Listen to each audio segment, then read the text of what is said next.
nyuma y'imyaka 70 Abisirayeli ari nyagano mu bihugu bitandukanye, Imana ishitse ibyo yasezeraniye Yeremiya, ibyo yasezeraniye abavugishwa batandukanye, Yesaya, yuko izokoresha umwami yitwa Kuro agashoboza Abisirayeli gusubira kandi gutaha. Mwaka 538 Abisirayeli baratahana. Umuce wa mbere utahana na Yosuwa na Zorobabeli kugira ngo basubire mu gihugu cabo kandi bubake urusengero ruzohava rurangira mu mwaka 515 imbere ya Yesu Kristo.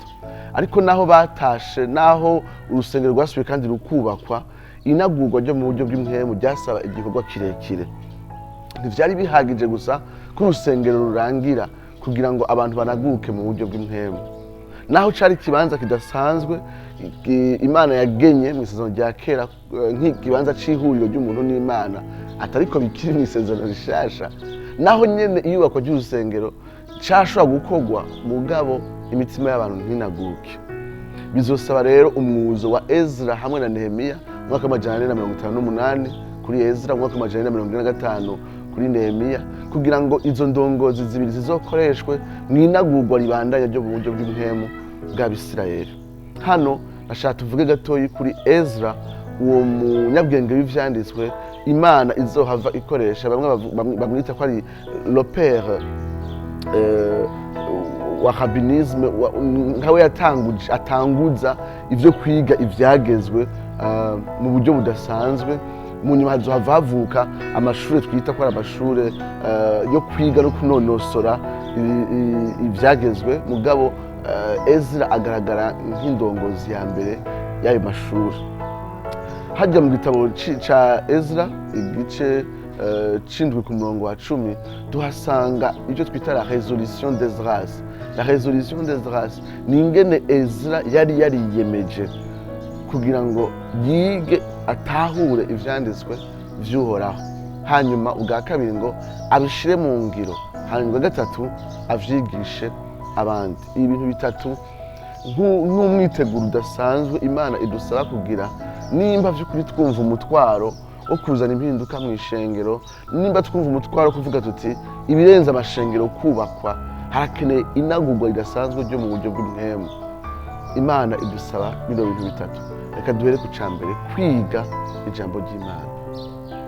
Nimba Imana iriko iraduhamagara kuzana impinduka aho duherereye ahariho hose, Imana imanzi ikadusaba kwiga no gutahura ijambo ry'Imana. Ni kenshi twumva umenga hari ibintu bitwiragiramwo, turafise vyinshi twovuga, ariko twotangara dusanze mu vy'ukuri hataragira ko tuvuga, kuko tutayigera tumenya.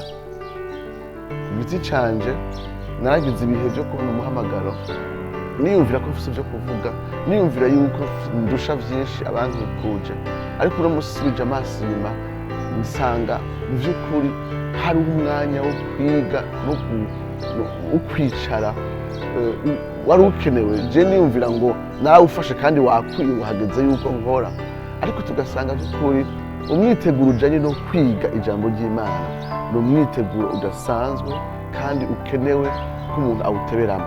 Kwiga no kumenya ijambo ry'Imana, kimwe mu bintu bikomeye Imana idusaba ni ugutahura ivyanditswe, ni kumenya gusobanura ivyanditswe, kuko nituzofasha abantu kubona ivyanditswe. Ikindi kintu Imana idusaba ni gutahura umugambi w'agakiza useruka mu ijambo ry'Imana, ni gutahura ubutumwa bwiza, igikorwa ca Yesu Kristo, ni gutahura uruhara rwa mpwemu yera, ni gutahura ivyizigiro bizima vy'ibihe bitazoshira. Ibi vyose ni urugendo rudasanzwe umuntu akeneye gufata akiga agatahura imbere yuko akora ikintu icarico cose. Ni benshi birukanga mu mabango, ariko n'imfatiro zisanzwe z'ubutumwa bwiza atazobazi. Ni benshi bihutira kuja mu mabango kubera hari umuriro ubabiragiramwo, ariko bafise gusa ivyiyumviro vyabo kuri Bibiliya, batarigera biga ivyanditswe. Iyi ntambuko ya mbere yo kwiga irakomeye cane. Ntuwikengere, ntiwihute, wopfuma uyiteberamwo hako wihuta kwiyumvira ko hageze kuvuga. Ikintu ca kabiri gikomeye ni gushira mu ngiro ijambo ry'Imana. Ezra ntiyinamuriye gusa kumenya, ntiyinamuriye gusa gutahura, yinamuriye gushira mu ngiro ijambo ry'Imana. Kimwe mu bintu biranga Ezra ni umuntu ari authentique, ni umuntu munyakuri. Igitabo ca Ezra n'igitabo ca Nehemiya kitwereka abagabo batariko barapursuivre, bariko barakurikirana amakariyere yabo, batariko barakurikirana imihamagaro yabo.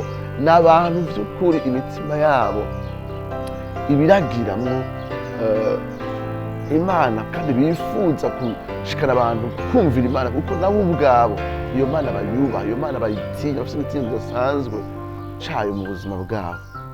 Umwiteguro wa kabiri ni wowe ubwawe kuba affected, gufatwa n'ayo majambo uri kuramenya, umutima wawe ugafatwa ugacakirwa n'ayo majambo. Ni kenshi twiyumvira ko hageze ko tuvuga kuko ibintu twabitahuye kandi dusoma amajambo yo kubisigura, ariko hari ikintu gikomeye Imana iriko iradusaba, ni uko dufatwa n'ayo majambo, ni uko imitima yacu inyagwa, iba konki, ireshwa nuko kuri nyene Imana ikaduhishurira mu ijambo, ireshwa n'ubutumwa bwiza, ihindurwa ikajanjagurwa n'ijambo ry'Imana. Imitima yacu yiga kumvira mpwemu yera no kugendana na mpwemu yera. Imitima yacu, ivyumviro vyacu, ibigumbagumba vyacu bibohoka isi, bibohoka icaha. Ndibaza yuko nimba hariho dilemme dufite mu bihe vyacu, n'abantu bafise umutima wumvira gusa ivyo bariko baramenya, umutima ugendera mw'ihishurwa Imana iriko irabahereza mu ijambo ryayo, imbere yuko bihutira kubibwira abantu abo aribo bose, ubuzima bwabo bugahindurwa n'ijambo ry'Imana.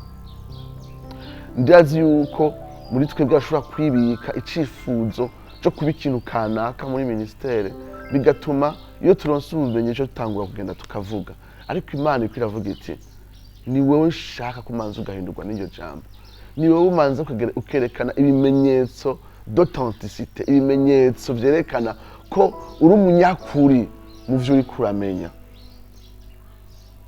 Ubwa nyuma Imana iraturungika, iyo uri kurahingurwa n'iryo jambo Imana irakurungika kuribwira abandi. Ariko murabe, iyo watebeye kuri intambuko ya kabiri yo guhindurwa n'Imana, n'ingene ugenda birahinduka. Ugendana umutima uciye bugufi, uvugana umutima uciye bugufi, uvugana umutima urira, uvugana umutima winginga, uvugana umutima udasuzugura abandi, uvugana umutima utavuga ibirenze ivyo ubayemo, uvugana umutima wihangana kandi ushishikara, uvugana umutima vy'ukuri bigaragara ko nawe ubwawe wakozwe ko n'ijambo ry'Imana.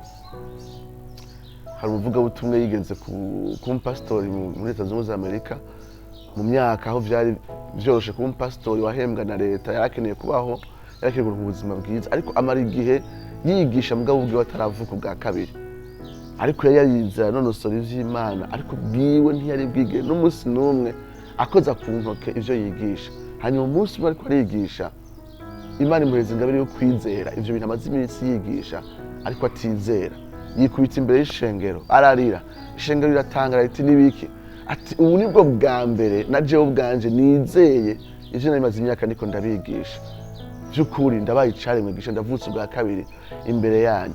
Niyumvira yuko n'akarero kandi kukuri kabaye, ariko iyo aba twese tugirirwa ubwo buntu, Imana ikadukonfronta imbere y'abantu, ikadushikana ahantu vy'ukuri tubona ko twihuse kuvuga ubwacu tutarahindurwa n'ijambo ry'Imana.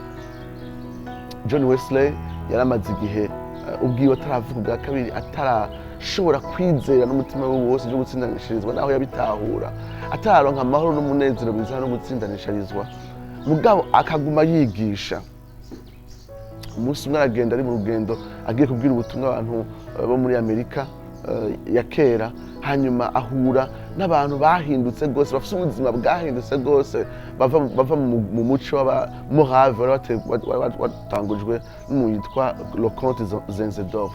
Hanyuma agarutse mu Bwongereza, aravutse ubwa kabiri, agarutse mu Bwongereza murambabari, yavutse ubwa kabiri amaze gushika mu Bwongereza, mugabo uko kuntu yahuye n'abo bantu bahindutse gose vyamutumye kuronderana ishaka ko Imana yamugira ubuntu ikamukiza.